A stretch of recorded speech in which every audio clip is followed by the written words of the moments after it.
অভিবাদন। আজকের আলোচনায় আমরা লেইল লন্ডেসের লেখা how to talk to anyone বইটার কিছু দারুণ অংশ নিয়ে কথা বলবো। হ্যাঁ, বইটা বেশ কাজের, বিশেষ করে কমিউনিকেশন স্কিলস বাড়ানোর জন্য। ঠিক। তো এই বইটা কিন্তু সামাজিক মেলামেশা বা ধরুন পেশাগত জীবনে উন্নতি এগুলোর জন্য বেশ কিছু ইন্টারেস্টিং কৌশল বাতলে দেয়। একদম। আমরা আজকে মূলত দেখব কিভাবে সাধারণ কথাবার্তার মধ্যে দিয়েই একটু ভিআইপি বা গুরুত্বপূর্ণ ব্যক্তিত্বের মতো শোনানো যায়। বা আর হুম।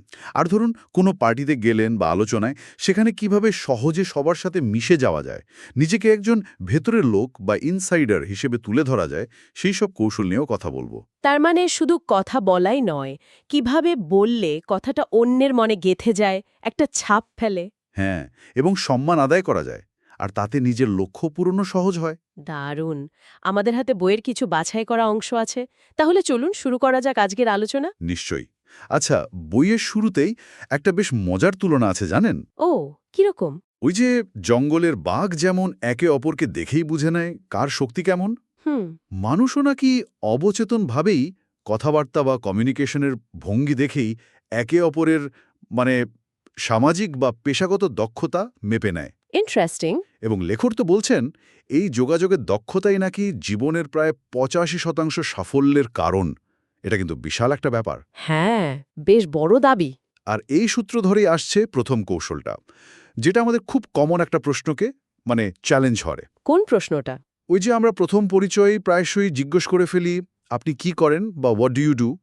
বই বলছে এটা না করতে। তাই নাকি? কিন্তু কেন? এটা তো খুব সাধারণ প্রশ্ন।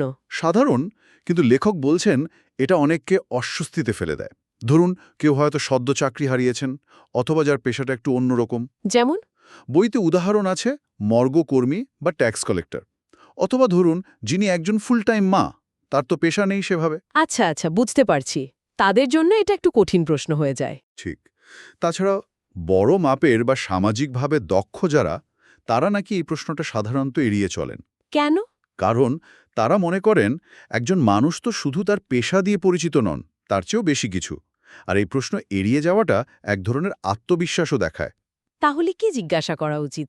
একটা বিকল্প তো দরকার। আছে তো, বইতে একটা খুব সুন্দর বিকল্প দেওয়া হয়েছে। জিজ্ঞাসা করতে পারেন, আপনি আপনার বেশিরভাগ সময় কিভাবে কাটান। How do you spend most of your time?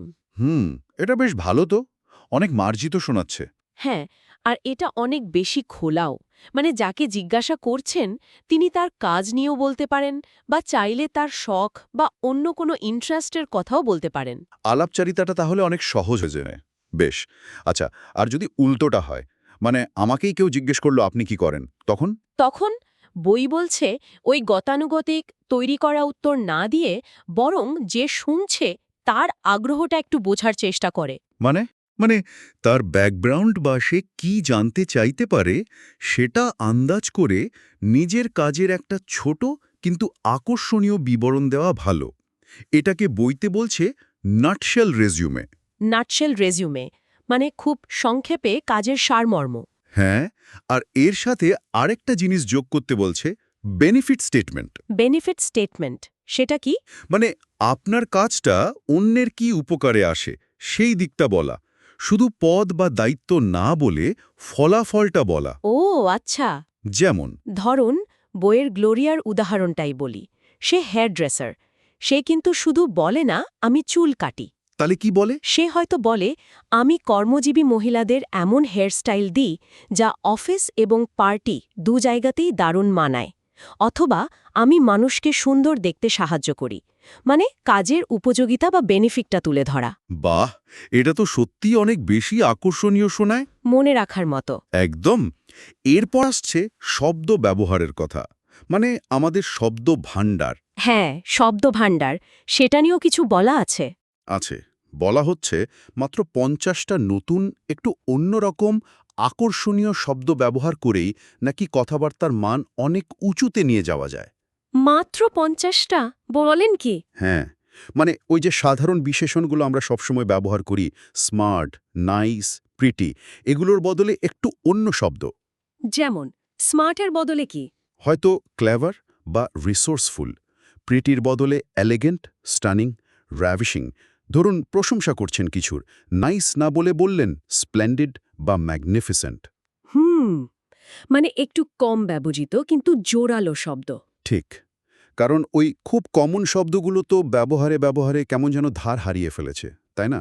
একটু অন্যরকম শব্দ ব্যবহার করলে আপনার প্রশংসাটা অনেক বেশি আন্তরিক আর স্পেসিফিক শোনায়। তার মানে শব্দ দিয়ে শুধু তথ্য দিচ্ছি না, নিজের মনোযোগ বা সাইচাইও প্রকাশ করছি। কিন্তু সবসময় কি এরকম ভারী শব্দ ব্যবহার করতে হবে? না না, সবসময় নয়, পরিস্থিতি বুঝে।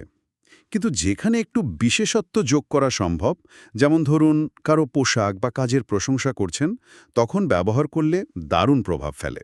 আচ্ছা, বইতে পুরুষদের জন্য একটা টিপস আছে না, মহিলাদের পোশাকের প্রশংসা করার ব্যাপারে? হ্যাঁ আছে, বলা হচ্ছে গ্রেট বা নাইস না বলে এলিগেন্ট বা স্টানিং বা র্যাভিশিং এই ধরনের শব্দ ব্যবহার করাটা অনেক বেশি রুচিশীল। এটা আসলে অভ্যাসের ব্যাপার। বুঝতে পেরেছি। আচ্ছা, এবার একটা খুব মজার কৌশলের কথা বলি। কারোর সাথে কথা বলতে গিয়ে যদি দেখি, বাহ, আমাদের মধ্যে তো দারুণ মিল, একই স্কুল বা একই শখ বা একই জায়গায় ঘুরতে গেছি, হ্যাঁ, তখন কি করি আমরা? সাথে সাথে লাফিয়ে উঠি, আরে আমিও তো, বা মি টু বলে ফেলি। ঠিক, বই বলছে ঠিক এই কাজটাই করা যাবে না। বলেন কি? কেন? মিল খুঁজে পেলে তো ভালোই লাগে।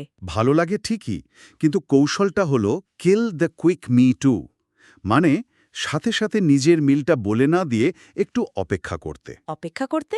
কেন? অপরপক্ষকে তার ওই আগ্রহের বিষয়টা নিয়ে আরও একটু বলতে দিন, মন দিয়ে শুনুন, তারপর একটু সময় নিয়ে নিজের মিলের কথাটা বলুন। লেখক বলছেন এতে নাকি অনেক গভীর প্রভাব পড়ে। এর পেছনের যুক্তিটা কি? কেন বেশি প্রভাব পড়বে? যুক্তিটা হলো, যখন আপনি ধৈর্য ধরে শোনেন আর তারপর নিজের সংযোগটা বলেন, তখন এটা আপনার আত্মবিশ্বাস দেখায়, আর দেখায় যে আপনি সত্যি তার কথায় আগ্রহী ছিলেন, শুধু নিজের কথা বলার সুযোগ খুঁজছিলেন না। ও, মানে মরিয়া হয়ে একটা কমন গ্রাউন্ড খোঁজার চেষ্টা করছেন, এমনটা মনে হয় না। একদম। বইতে স্কিইং বা ওয়াশিংটন ডিসির উদাহরণ আছে। লেখক অপেক্ষা করে পরে নিজের অভিজ্ঞতার কথা বলায় অন্যজন বেশ অবাক আর খুশি হয়েছিলেন।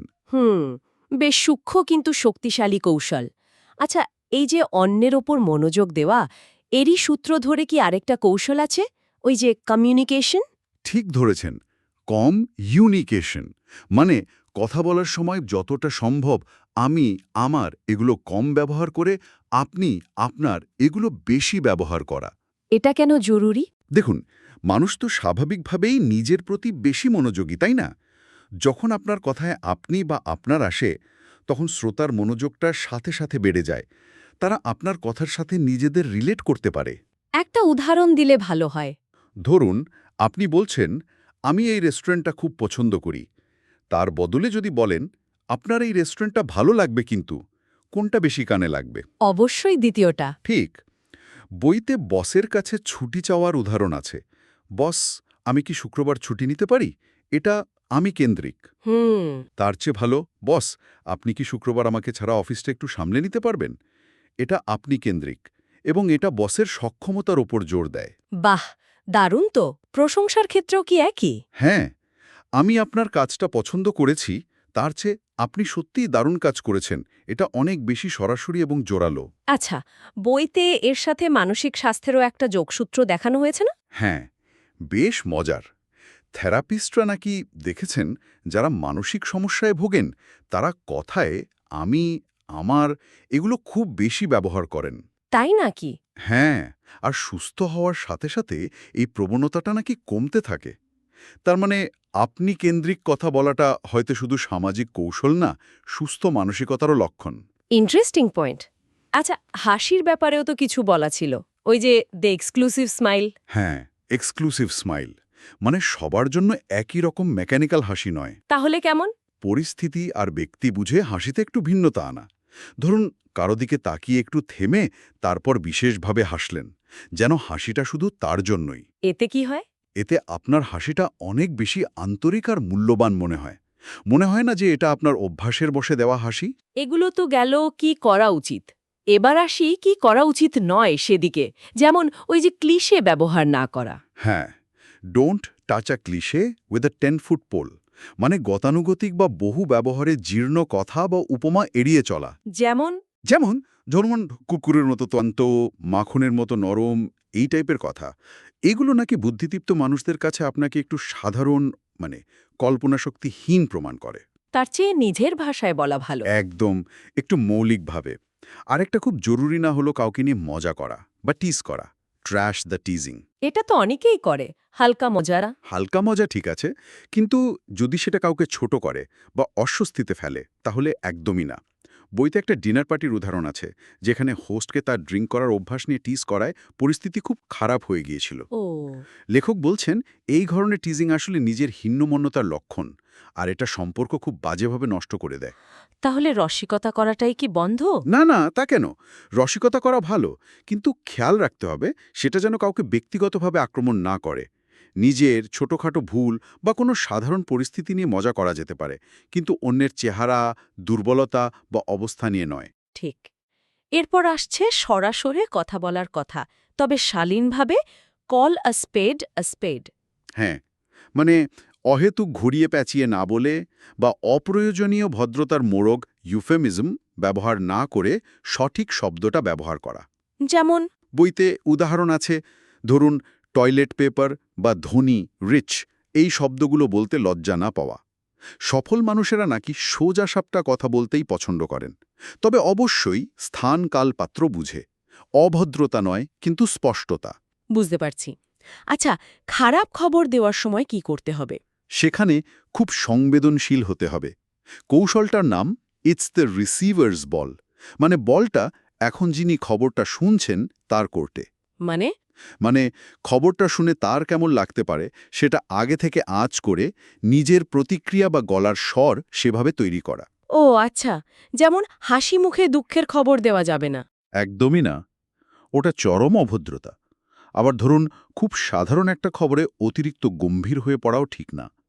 যিনি খবরটা পাচ্ছেন তার আবেগ বা পরিস্থিতি অনুযায়ী নিজের আচরণটা অ্যাডজাস্ট করতে হবে।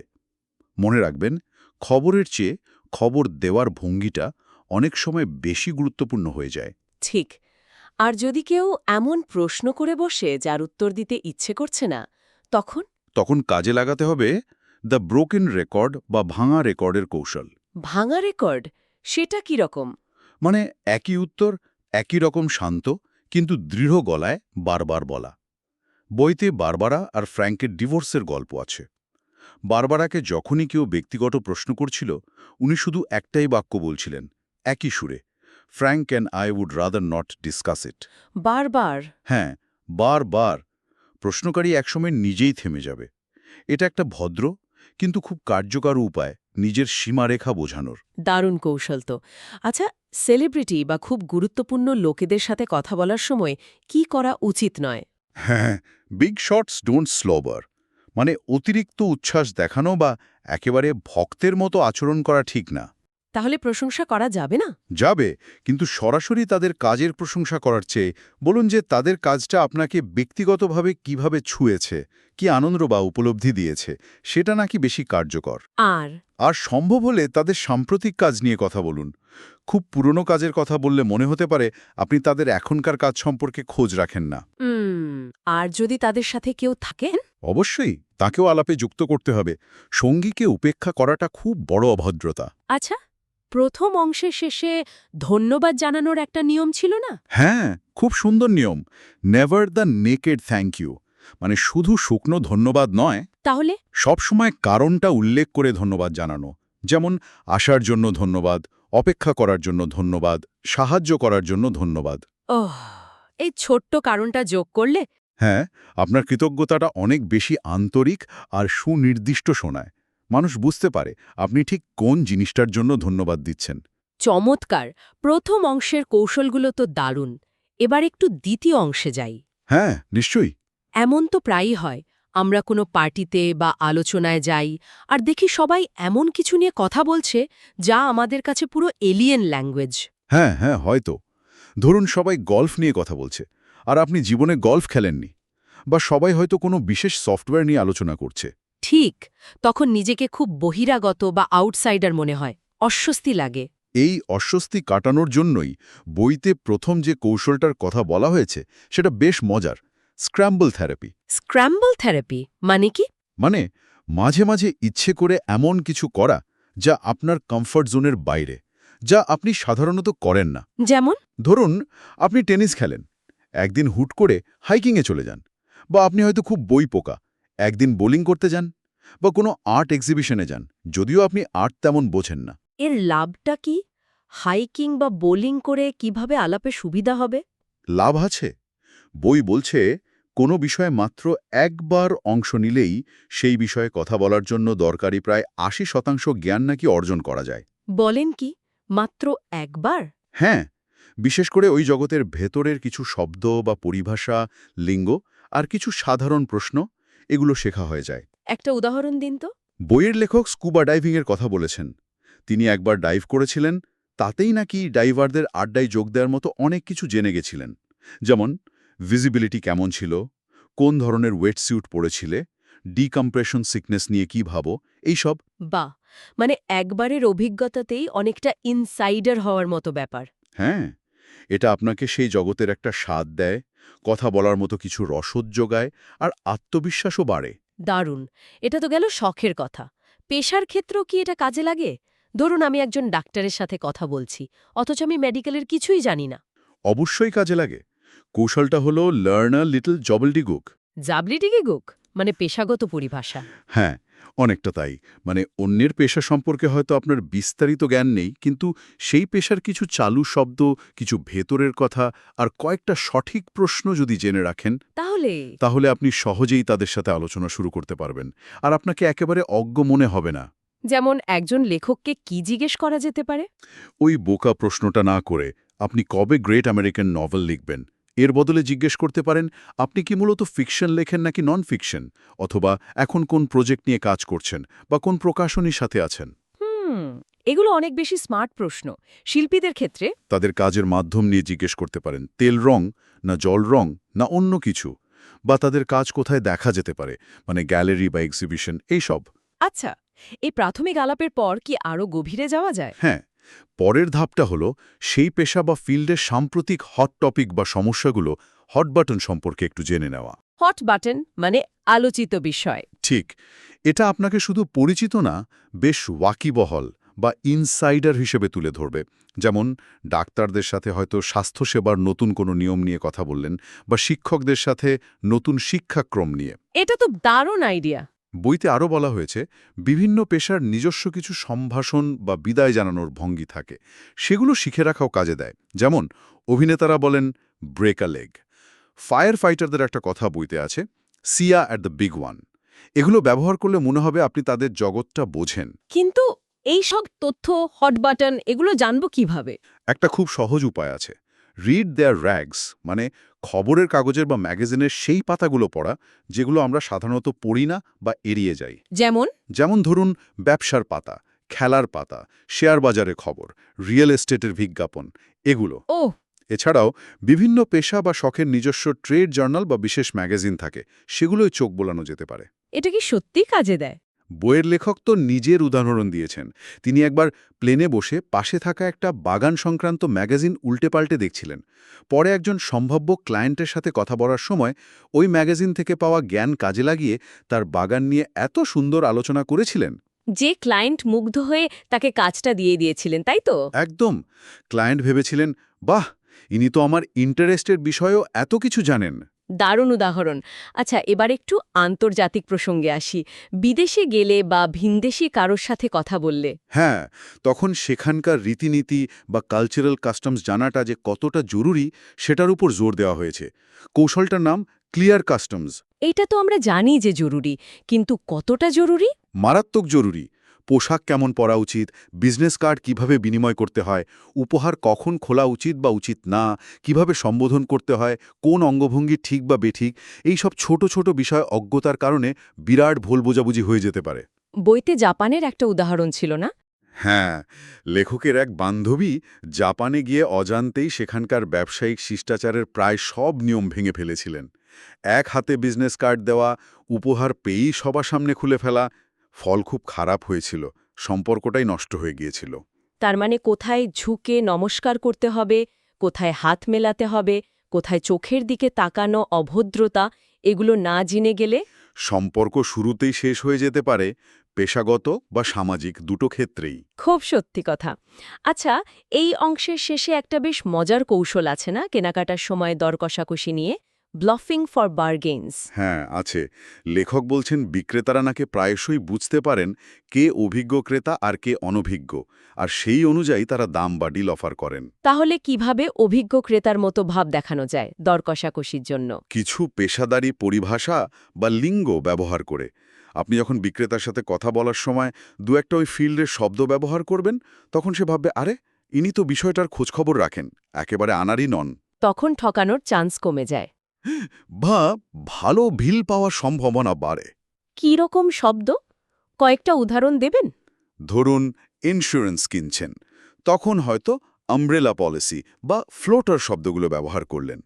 বাড়ি রং করাচ্ছেন, মিস্ত্রিকে জিজ্ঞাসা করলেন প্রেপিং ঠিকমতো হয়েছে কিনা, কাটিং এন কেমন হয়েছে, বা কোথাও হলিডেজ মানে যেখানে রং পড়েনি আছে কিনা। হীরা কেনার সময়? ওই শুধু 4C কাট, কালার, ক্ল্যারিটি, ক্যারেট না বলে হয়তো stone, table, girdle, cape, inclusion এ জাতীয় শব্দ ব্যবহার করলেন। কিন্তু এই শব্দগুলো তো জানতে হবে। হ্যাঁ, তার জন্য বইতে পরামর্শ দেওয়া হয়েছে কোনো কিছু কেনার আগে একটু রিসার্চ করে নেওয়া, হয়তো একাধিক বিক্রেতার সাথে কথা বলা বা ওই পেশার কোনো বন্ধুর কাছ থেকে কিছু টিপস নেওয়া। মূল কথা হলো এটা বোঝানো যে আপনি একেবারে আনকোরা নন। তাহলে পুরো আলোচনা থেকে যা বুঝলাম, কার্যকর যোগাযোগ মানে শুধু সুন্দর করে কথা বলা নয়, এর পেছনে অনেক কিছু আছে। হ্যাঁ, অনেক কিছু। গভীর পর্যবেক্ষণ, নানা রকম কৌশল, অন্যের প্রতি জেনুইনলি সম্মান দেখানো, তাদের জগৎটা বোঝার চেষ্টা করা। ঠিক। আর এই কৌশলগুলো ঠিকঠাক ব্যবহার করতে পারলে শুধু সামাজিক বা পেশাগত সাফল্য নয়, আমাদের সম্পর্কগুলো অনেক গভীর আর মজবুত হতে পারে। পারস্পরিক বোঝাপড়া বাড়ে। এটা শুধু অন্যকে প্রভাবিত করা নয়, আসলে নিজেকেও আরও আত্মবিশ্বাসী, সহানুভূতিশীল আর বিচক্ষণ করে তোলার একটা উপায়। কি বলেন? একদম ঠিক বলেছেন। নিজেকেও উন্নত করার একটা প্রক্রিয়া। আজকের আলোচনাটা সত্যিই খুব ভালো লাগলো। এখানে শেষ করছি। নিশ্চয়ই। তবে শ্রোতাদের জন্য একটা প্রশ্ন রেখে যাই। এই যে এতগুলো কৌশলের কথা আমরা আলোচনা করলাম, এর মধ্যে থেকে যদি শুধু একটা কৌশলও আগামী 1 সপ্তাহ মন দিয়ে প্রয়োগ করার চেষ্টা করা হয়, তাহলে আমাদের প্রতিদিনের কথাবার্তায়, আমাদের সম্পর্কগুলোতে কীরকম পরিবর্তন আসতে পারে বলে মনে হয়? এমন কোনো অদেখা সামাজিক নিয়ম বা ইঙ্গিত কি আছে যা আমরা এতদিন হয়তো খেয়ালই করিনি, কিন্তু এখন করব? এটা একটু ভেবে দেখার মতো বিষয়, তাই না?